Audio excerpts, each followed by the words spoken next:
हिंदी भाषा को लेकर महाराष्ट्र सरकार का एक और नया जीआर यानी सरकारी आदेश सामने आया है।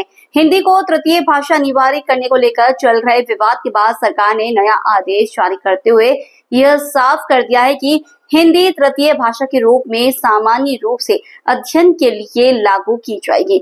अगर कोई भी विद्यार्थी हिंदी की बजाय किसी अन्य भाषा को सीखना चाहता है तो उसे इसकी छूट होगी, लेकिन उसे भाषा को सीखने के लिए कम से कम कक्षा में 20 विद्यार्थी होने चाहिए। अगर ऐसा होता है तभी स्कूल में संबंधित भाषा का अध्यापक नियुक्त किया जाएगा, यानी कि अब हिंदी सर्वसाधारण तृतीय भाषा होगी।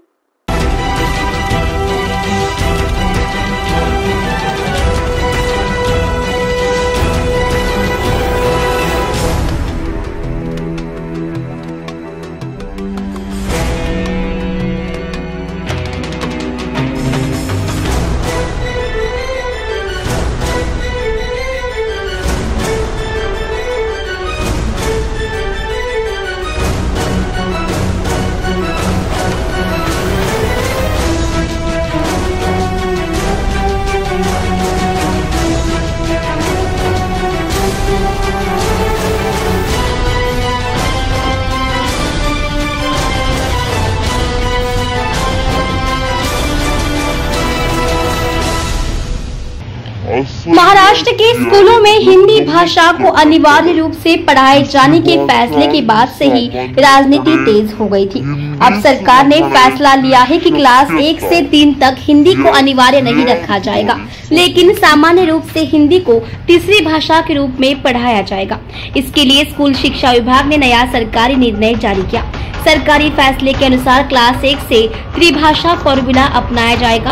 अगर कक्षा में 20 से अधिक छात्र हिंदी के बजाय अन्य भाषा सीखना चाहते हैं तो शिक्षक इसे उपलब्ध कराएंगे या भाषा विषय को ऑनलाइन पढ़ाया जाएगा। स्कूल शिक्षा 2024 के लिए राज्य पाठ्यक्रम योजना के अनुसार मराठी और अंग्रेजी माध्यम के स्कूलों में कक्षा 1 से 5 तक के लिए हिंदी अब तीसरी भाषा होगी। अगर ये छात्र हिंदी के बजाय तीसरी भाषा के रूप में अन्य भारतीय भाषाओं में से किसी एक को सीखने की इच्छा रखते हैं तो उन छात्रों को तीसरी भाषा के रूप में उस भाषा को सीखने की मंजूरी दी जाएगी, बशर्ते स्कूल में कक्षावार ऐसे छात्रों की संख्या कम से कम 20 होनी चाहिए जो तीसरी भाषा के रूप में हिंदी के बजाय अन्य भाषाएं सीखने की इच्छा दिखाते हो। अगर कम से कम 20 छात्र हिंदी के अलावा किसी अन्य तीसरी भाषा को सीखने में रुचि दिखाते हैं तो उस भाषा को पढ़ाने के लिए एक शिक्षक उपलब्ध कराया जाएगा, वरना वह भाषा ऑनलाइन पढ़ाई जाएगी। सभी माध्यम के स्कूलों में मराठी अनिवार्य भाषा होगी। देवेंद्र फडणवीस सरकार ने पहले फैसला लिया था कि पहली कक्षा से ही त्रिभाषा फॉर्मूला लागू होगा, जिसमें मराठी और अंग्रेजी माध्यम के स्कूलों में तीसरी भाषा हिंदी अनिवार्य होगी। यह निर्णय राष्ट्रीय शिक्षा नीति के अमल के साथ राज्य पाठ्यक्रम ढांचे को लागू करते हुए लिया गया था, लेकिन इस पर कई राजनेताओं और शिक्षक संगठनों ने तीव्र विरोध किया। इसके बाद शिक्षा मंत्री दादा भुसे ने घोषणा की कि सरकार यह निर्णय वापस ले रही है। मराठी भाषा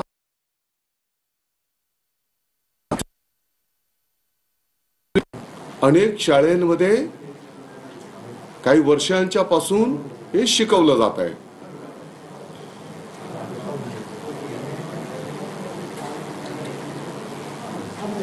तर आताच्या घडीला 1ली ते 5वी साठी जे विद्यार्थी इच्छुक असतील त्याप्रमाणे तिसरी भाषा देण्याचा निर्णय करण्यात आलेला आहे। सर्वसाधारणपणे आपण पाहतो की मराठीशी मग लिखाणाच्या संदर्भामध्ये देवनागरी लिपी असेल, त्यातल्या त्यात संवाद साधत असताना पण बऱ्याच मोठ्या प्रमाणात हिंदीचा वापर केला जातो।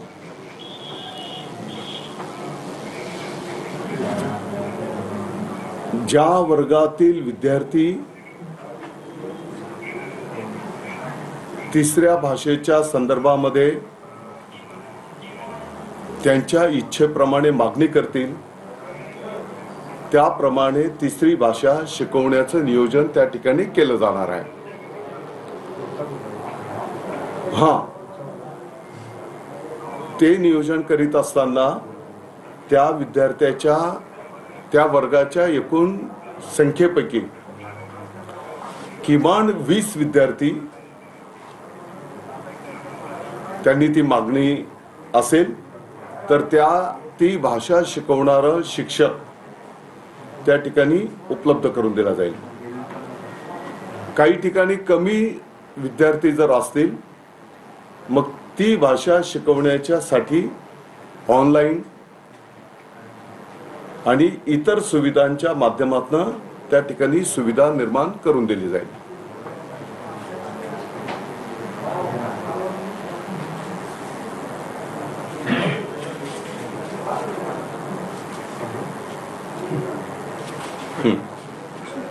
तुम्ही आता असं म्हणालात की अनेक माध्यमांच्या शाळांमध्ये मराठी कंपल्सरी आहे, परंतु अशा अनेक तक्रारी अनेक वेळा समोर आल्या की त्या शाळांमध्ये मराठी शिकवली जात नाही।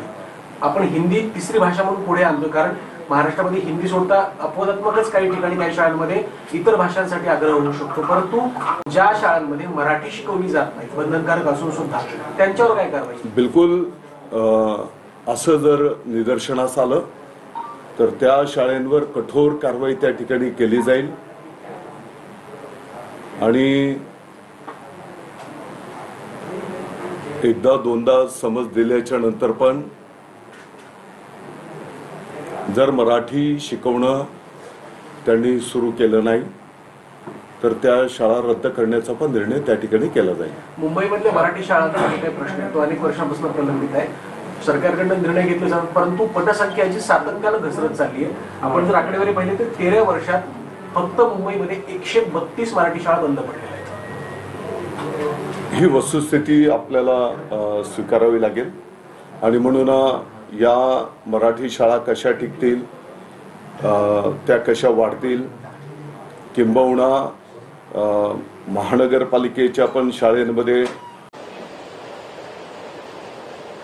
एक उजळणी म्हणून मी परत एकदा ते पत्र जर आपल्यासमोर मी वाचून दाखवतो। हे 17 तारखेचं पत्र आहे, 17/4। सस्नेह जय महाराष्ट्र, राज्य शालेय अभ्यासक्रम आराखडा 2024 नुसार महाराष्ट्रात पहिलीपासून हिंदी ही भाषा अनिवार्य करण्यात येणार असल्याचे मी वाचले। आज मी स्वच्छ शब्दात ही सक्ती महाराष्ट्र नवनिर्माण सेना खपवून घेणार नाही। केंद्र सरकारनं सध्या जे सर्व हिंदीकरण करण्याचे प्रयत्न सुरू आहेत ते या राज्यात आम्ही यशस्वी होऊ देणार नाही। हिंदी ही काही राष्ट्रभाषा नाही, ती एका देशातील इतर भाषांसारखीच राज्यभाषा आहे। ती महाराष्ट्रात का म्हणून पहिलीपासून शिकायची। तुमचं त्रिभाषेचं सूत्र जे काही आहे ते सरकारी व्यवहारापुरता मर्यादित ठेवा, त्याला शिक्षणापर्यंत आणू नका। या देशात भाषावर प्रांतरचना झाली आणि ती इतकी वर्ष टिकली, पण आत्ताच ही दुसऱ्या प्रांताची भाषा इथे महाराष्ट्राचे का प्रकार सुरू झालेत। भाषावर प्रांतरचनेच्या तत्वालाच हरताळ फासला जात आहे। प्रत्येक भाषा ही सुंदर असते आणि तिच्या जडणघडण्याच्या मागे एक दीर्घ इतिहास असतो, परंपरा असते आणि ती ज्या राज्याची भाषा असते त्या राज्यात तिचा सन्मान राखलाच गेला पाहिजे। महाराष्ट्रात जसा मराठीचा सन्मान इतर भाषिकांकडून राखला गेला पाहिजे तसा सन्मान इतर राज्यात त्या भाषेचा सर्व भाषिकांकडून राखला गेला पाहिजे। अगदी इतर राज्यात राहणाऱ्या मराठी जनांनी त्या राज्याची भाषा आपली मानली पाहिजे, हा आमचा आग्रहच आहे। पण ते सोडून या देशाची भाषिक परंपराच खळखळी करणार असाल तर ते आम्हाला मान्य नाही। आम्ही हिंदू आहोत परंतु हिंदी नाही।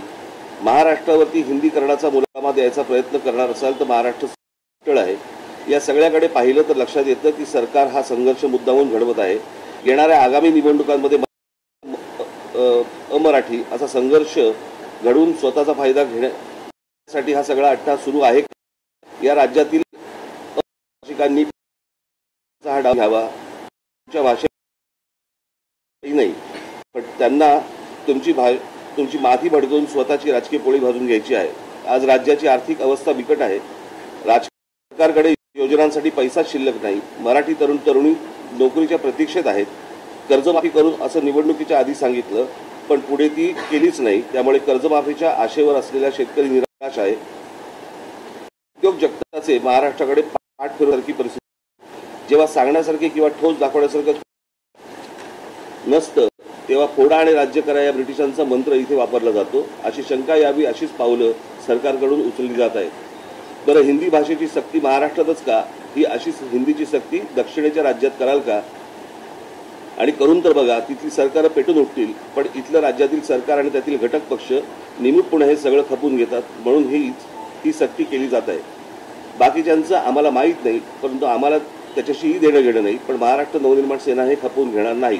पुन्हा आजच सांगतोय, महाराष्ट्रात जर पहिलीपासून हिंदी भाषा शिकण्याची सक्ती इथे कराल तर ते खपवून घेतलं जाणार नाही. शालेय अभ्यासक्रमाचं हिंदीची पुस्तकं दुकानामध्ये विकू दिली जाणार नाहीत आणि शाळांना देखील ती पुस्तकं विद्यार्थ्यांना वाटू दिली जाणार नाहीत. याची नोंद शाळा प्रशासनाने घ्यावी. प्रत्येक राज्यात फक्त त्यांच्या भाषेचाच मान राखला गेला पाहिजे. उद्या सर्व राज्यांमध्ये मराठी भाषा पहिलीपासून शिकवाल का? नाही ना. मग ही जबाबदारी मग ही जबरदस्ती इथेच का? हा मुद्दा टाळू नये असं माझं सरकारला आव्हान आहे. पण या आव्हानाला आव्हान देणार असाल आणि हिंदी लादणार असाल तर मात्र संघर्ष अटळ आहे आणि ज्याला फक्त सरकारच जबाबदार राहील.